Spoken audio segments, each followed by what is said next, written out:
국내 4대 금융그룹이 지난해 경영 성적표를 잇따라 공개했는데요. 이번 성적표는 희비가 크게 엇갈렸습니다. KB금융그룹은 역대 최대 실적을 올리며 리딩금융 탈환에 성공했지만 우리금융그룹은 4대 금융 가운데 가장 큰 순이익 감소를 보이면서 최하위를 기록했습니다. 특히 우리금융은 순이익도 3조 아래로 떨어지면서 4대 금융그룹 지위도 흔들리고 있는데요.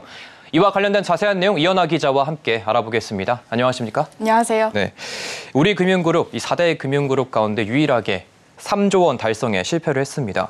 지난해 임종영 회장이 취임한 이후 첫 성적표라는 점에서도 좀 뼈가 아플 것 같습니다. 네, 맞습니다. 우리금융은 4대 금융지주 중에서 단기 순이익 최하위를 기록해서 유일하게 역성장을 보였습니다. 예. 우리금융의 단기 순이익은 2조 5,167억 원으로 전년 대비 19.9% 감소했습니다. 리딩금융 자리를 탈환한 KB금융의 단기 순이익은 10% 넘게 증가했지만 우리금융은 20% 가까이 감소하면서 희비가 엇갈렸습니다. 규모 면에서도 큰 차이가 나는데요. KB금융은 4조 원대 후반을 눈앞에 뒀고 우리금융은 3조 원 아래로 미끄러지면서 격차가 더 벌어졌습니다. 4대 금융지주 중 3위를 기록한 하나금융 단기 순이익은 3조 4,516억 원인데 우리금융 순이익은 바로 위인 3위 하나금융과 비교해도 1조 원 가까이 차이가 납니다. 특히 지난해 3월 취임한 임종용 회장의 3, 4분기 성적표이기도 한데요. 임 회장의 경영 전략이 본격화된 시기라는 점에서 이번 성적표는 더 뼈가 아픕니다. 네, 그렇다면 우리금융의 지난해 수익 구조를 보면은 이 계열사 은행의 대출 성장을 좀 끌어왔다고 하던데 그렇게 되면은 이 전반적인 상황이 지금은 어떻게 흘러가고 있는 겁니까? 네, 발표된 내용을 중심으로 좀 살펴보면요. 네. 우리금융 전체 순영업수익은 9조가 넘습니다. 9조 8,374억 원으로 전년 수준을 유지했습니다. 예. 이자 이익은 8조 7,430억 원으로 전년 대비 0.5% 증가했습니다. 큰 폭으로 증가한 조달 비용 때문에 연간 은행의 순이자 마진이 전년 대비 0.03%포인트 하락한 점을 고려했을 때 신성장 산업 중심 대출 성장세가 이자이익 증가를 견인한 것으로 풀이가 됩니다. 상생금융 분담금이 반영된 비이자이익 부분을 보면 1조 948억 원으로 전년 대비 4.7% 감소했고 자산 건전성은 전년 대비 악화됐습니다. 지난해 말 은행 연체율은 0.26%로 전년 대비 0.04%포인트 상승했고 카드 연체율은 1.22%로 전년 대비 0.02%포인트 올랐습니다. 자회사들의 성적표도 좋지 않습니다.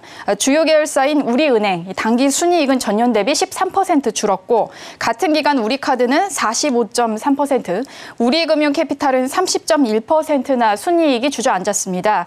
특히 우리종합금융 530억 원의 적자를 기록했습니다. 결과적으로 보면은 그룹과 계열사 수익 구조는 더 나빠지고 그리고 경쟁 금융 그룹과 격차도 더 커지고 있는 상황입니다. 지금 말씀하신 것 들어보니까 우리금융그룹이 이 두 자리 순이익이 감소를 했다고 알려져 있는 것 같은데 이렇게 좀 큰 폭으로 이익이 줄어든 이유가 원인이 어떻게 됩니까? 일단 우리금융 측의 입장을 들어보면요. 예. 민생금융 지원 등 일회성 비용과 그리고 금융시장 불확실성에 따른 선제적 비용을 반영하며 위기 대응력을 강화한 결과다라고 설명하고 있습니다. 금융당국에서 꾸준하게 주문했던 상생금융 분담금 그리고 부동산 프로젝트 파이낸싱, PF 위기에 따른 대손 충당금의 부담이 순이익 감소의 원인이라는 겁니다. 대손 충당금은 예상되는 부실에 앞서서 미리 설정하는 부채 계정이기 때문에 이를 새로 인식할 때는 비용으로 처리하는 특성이 있습니다. 금융권에서는 충당금 적립의 가장 큰 이유를 현재 부동산 프로젝트 파이낸싱 PF 부실로 꼽습니다. 관련 익스포저 4대 금융지주의 총합을 살펴보면 33조 9,290억 원으로 집계가 됩니다. 4대 금융지주의 대손 충당금 규모는 8조 9,931억 원으로 전년 대비 70.6% 늘어난 규모인데 우리금융의 충당금만 살펴보면 1조 8,807억 원입니다. 전년 대비해서 112.4% 증가했는데 특히 4분기에만 보면은 8,020억 원 규모의 충당금을 쌓았습니다. 우리금융 측은 특히 부실 부동산 PF 등 금융시장의 불확실성에 대비해서 선제적 대비 차원에서 5,250억 원의 대손 비용을 추가 인식했다라고 설명했습니다. 네, 하지만 이 충당금은 우리금융만 쌓는 게 아니라 이 다른 금융권들도 PF 부실 여파에 충당금 규모를 계속해서 올리고 있는 상황인데 왜 유독 우리금융만 규모를 더 확대하려고 하는 이유가 있을까요? 네, 일단 내부적인 수익 구조와 또 우리금융 지주의 전략도 살펴봐야 하는 대목인데요. 네. 지난해 임종용 회장은 기업금융의 명가의 재건을 외치면서 기업 대출을 늘리는 데 집중했습니다. 그런데 이 방향이 결국에는 대손 충당금을 부담해야 하는 상황으로 이어진 겁니다. 우리은행이 2026년 말 기업 대출 잔액을 207조 4천억 원까지 끌어올리겠다라고 임 회장은 밝혔습니다.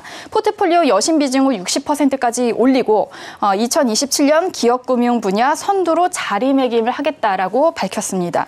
구체적으로 보면 5년 내 대기업 여신을 15조 원 늘리고 300개 중견기업에 총 4조 원을 지원하겠다는 내용이 담겼습니다. 임 회장의 계획 발표 후에 우리은행 차원에서 상당히 공격적인 영업 움직임을 보였는데요. 하지만 그 당시에도 이 단기간 성과는 거둘 수 있지만 높은 리스크를 감당해야 하는 상황에 대한 우려의 목소리가 높았습니다. 현재는 보면은 이 차주들의 상황이 안 좋아서 연체율은 증가하고 있습니다. 결국에는 기업 대출 부실 대비와 또 건정성 수준을 유지하기 위해서는 대손 충당금 추가 적립 규모를 늘릴 수밖에 없는 상황에 놓인 겁니다. 이 업계에서는 우리금융이 여전히 은행 의존도가 높은 게 실적 악화에도 영향이 좀 있다고 보고 있는데 어떻습니까? 네, 맞습니다. 그 4대 금융 가운데 우리금융만 유일하게 좀 살펴보면 증권이나 보험사가 없고 또 은행 의존도가 90%가 넘습니다. 네. 실제 이번에 발표된 단기 순이익 성적표만 보더라도 우리은행이 금융지주 순이익의 90% 이상을 차지하고 있습니다. 나머지 우리금융 캐피탈, 우리카드는 1% 미만인 수준입니다. 우리금융은 비은행 자회사들의 실적이 미비하거나 좋지 않은 상황이라 비용 상쇄는커녕 손실을 더하고 있습니다. 매번 등장하는 우리금융 비은행 포트폴리오 다변화 계획은 이번에도 나왔지만 구체적 언급은 없었습니다. 업계에서는 한국 포스증권 인수합병을 통한 온라인 증권시장 진출 가능성이 언급됐지만 현재까지 구체적으로 결정된 건 없다는 공식 입장을 우리금융 측은 밝혔습니다. 네, 올해도 금융업 업황이 좀 좋지 않을 것 같은데 우리 금융으로서도 여러 가지 대책이 좀 필요해 보이네요. 네, 그렇습니다. 네. 이번 실적을 보면 우려가 더 커지는데요. 네. 부동산은 물론 기업 대출까지 좋지 않은 상황입니다. 이번 성적표에서도 알 수 있듯이 비은행 비이자 이익 확대가 반드시 필요한데 현재 우리금융의 계열사 구조로서는 더 확대가 어렵습니다. 그래서 기업 인수합병, M&A를 더 빨리 나서야 하는데요.